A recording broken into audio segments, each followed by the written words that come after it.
Good Wednesday morning, everyone. Schuyler Callihan here with another episode of Between the Ears. Make sure you're hitting that subscribe button on our YouTube page here at Mountaineers Now and giving us a follow on X at the same handle. Over the weekend, West Virginia picked up another transfer portal commitment. We already talked about one of them earlier this week in Ryder Burton, the quarterback from BYU. Now we're going to talk about the newest defensive back from Jacksonville State, Kekoura Tarnue. This is now the second Jacksonville State transfer to land in Morgantown this offseason, the other being offensive lineman Xavier Bosley.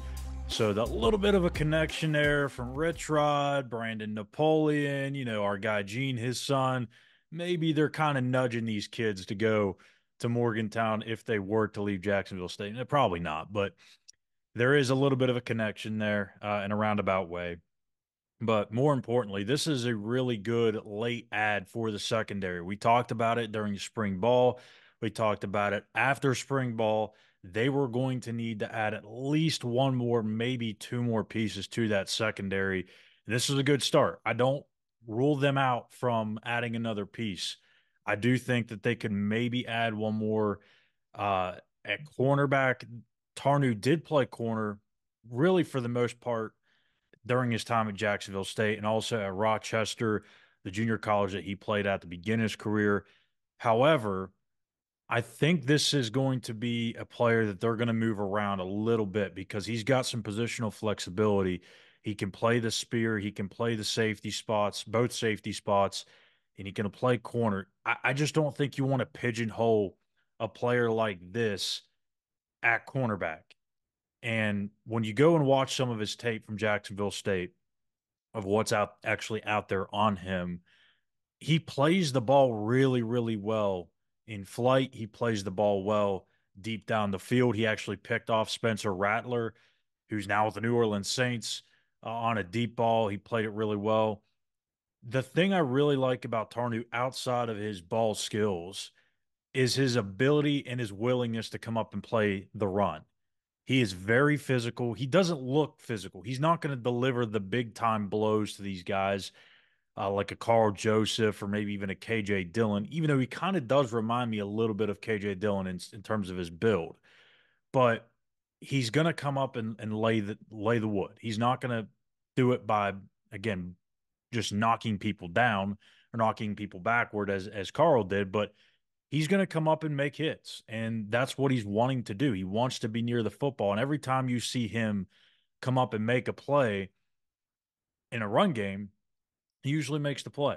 He's a very sure tackler. And I think that's why if I'm Jordan Leslie, if I'm Neil Brown, I'm looking at this kid and saying, I can't just put him at corner. He's got to be able to move around. I really think he fits well at spear, but he could probably play the cat. He could probably play the free safety spot as well. So there's going to be some rotation moving along here. Just a little bit of a background on Tarnue. He started his career at Rochester. He was a first team All American in 2022. Led the nation in interceptions with 8, had 46 tackles, three fumble recoveries, one pass breakup, scored 2 defensive touchdowns. And in his career there at the JUCO level, he had 11 interceptions. Last year at Jacksonville State, he had 48 tackles, 2 tackles for loss, a sack, 4 pass breakups, a block punt returned for a touchdown, and 3 picks. So this kid is extremely active. And that's exactly what this secondary needs. We looked at what they did a year ago. Beanie Bishop was phenomenal in terms of locking down players, locking down their number one receivers. And I'm not saying that they didn't have that before.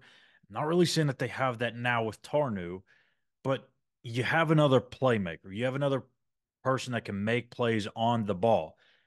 You don't really know what you have yet in that secondary. You'd like to think Garnett Hollis, the Northwestern transfer, could be one of those pieces that does the Beanie effect.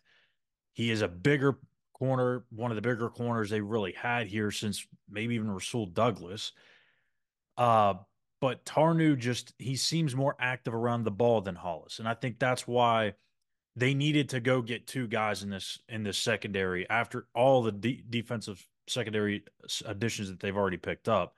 You had to get a guy that was flexible, that could move and play different spots, and you had to get a guy that was a bit of a playmaker that can make the play on the ball consistently like Tarnue. Well, with Kekoura, you're killing two birds with one stone here. I think you're getting the positional flexibility. You're getting the guy that can make plays on the ball.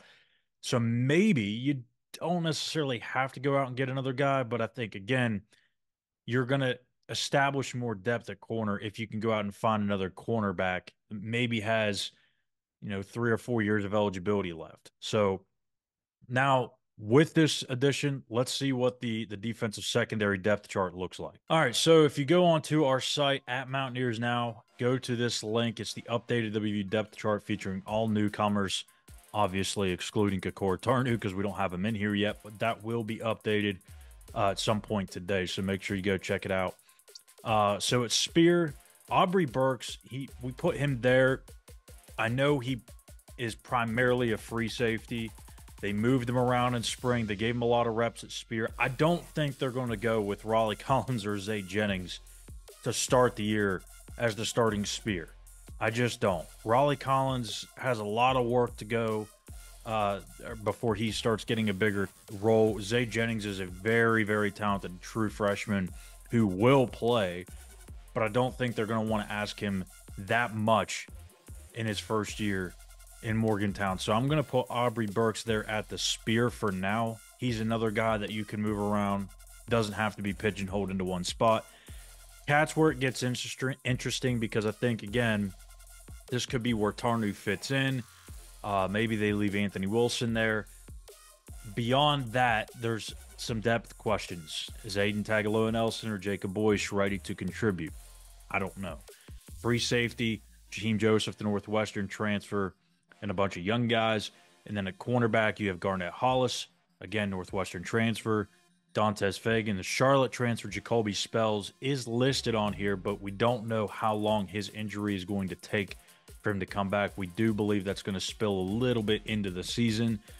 And then at the other cornerback spot, you have Duquesne transfer Aiden Garnes, TJ Crandall from Colorado State, and then a couple of other young guys as well. So ideally, I think you're probably putting Tarnue at, well, now that I'm looking at it, maybe Cat. Maybe the Cat safety spot. You leave Aubrey Burks at Spear, Jaheim Joseph at free safety, and your two starting corners are going to be Garnett Hollis and Aiden Garnes. I think they really, really like Aiden Garnes at Cat, or excuse me, at corner. They have repped him at Cat before as well, so maybe they move Garnes to Cat. They put Tarnue at corner. I don't really know. I think you'd be handcuffing yourself if you do that. I think you got to do it the other way around. But the thing here is, you look at this, these 4 or 5 spots, top heavy. I think the top two, the two deep, is in pretty good shape at every single spot. But you get into that third and fourth option, and it's a little dicey. So, I mean, you're never going to be perfect. You're never going to have 3 or 4 guys deep at every single spot. It is college football, the era of the transfer portal, and you're just not going to be able to have depth at every single spot. But I do think this is a much deeper secondary than what West Virginia had a year ago.